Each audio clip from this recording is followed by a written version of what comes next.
Teachings on Igbo verb to eat. Igbo, English. Let us look into 5 verb tenses in Igbo. Let's start. Anyị riri nri ahụ. Anyị riri nri ahụ. It means we ate that food. In English, riri nri is a verb in Igbo. Riri nri, ate. That is past tense. Another one says, Anam eri nri niile. Anam eri nri niile, meaning I am eating all kinds of food. I am eating all kinds of food. Eri nri, eri nri, eating. Eri nri is a verb. Eri is a verb in Igbo. Ngwa. Another one says, M ga-eri nri n'uhuruchi a. M ga-eri nri n'uhuruchi a. When you hear ga, it means future tense. Ga-eri, we eat. Ga-eri is a verb, another verb, meaning I will eat food this evening. I will eat food this evening. Eze nọ na-eri nri mgbe nne ya batara. Eze nọ na-eri nri mgbe nne ya batara. Nọ na-eri is a verb. Nọ na-eri, continuous present tense. Ihe onye ahụ na-eme oge ahụ ị na-ahụ ya. Na-eri is a verb in Igbo. It means Eze was eating when his mother entered. Ha eriela nri.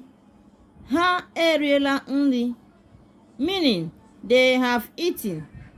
They have eaten. Eriela is another verb in Igbo. Ngwa. Ihe na-agwa anyị ihe na-eme n'ahịrịokwu. Another one says, Ana m eri nri kacha amasị m kwa ụbọchị. Ana m eri nri kacha amasị m kwa ụbọchị, meaning I eat my favorite food every day. I eat my favorite food every day. Eri is a verb to eat. Ụnyaahụ eriri m ji. Ụnyaahụ eriri m ji, meaning yesterday I ate yam. Eriri m is a verb in Igbo, meaning ate, past tense. Eriela m ụdị ofe atọ n'izu a. Eriela m ụdị ofe atọ n'izu a. It means I have eaten 3 types of soup this week. I have eaten 3 types of soup this week. Eriela m is a verb that tells you what is happening in a sentence.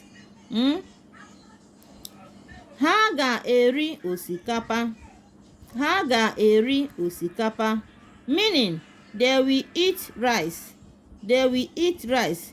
Remember, when you see ga, it means future tense. When you hear or you see ga in a word in Igbo, it means future tense. Ha ga-eri osikapa. They will eat rice. Guys, share this video. Always follow our channel for your Igbo language and other things. Share our video. Subscribe to our channel. Bye.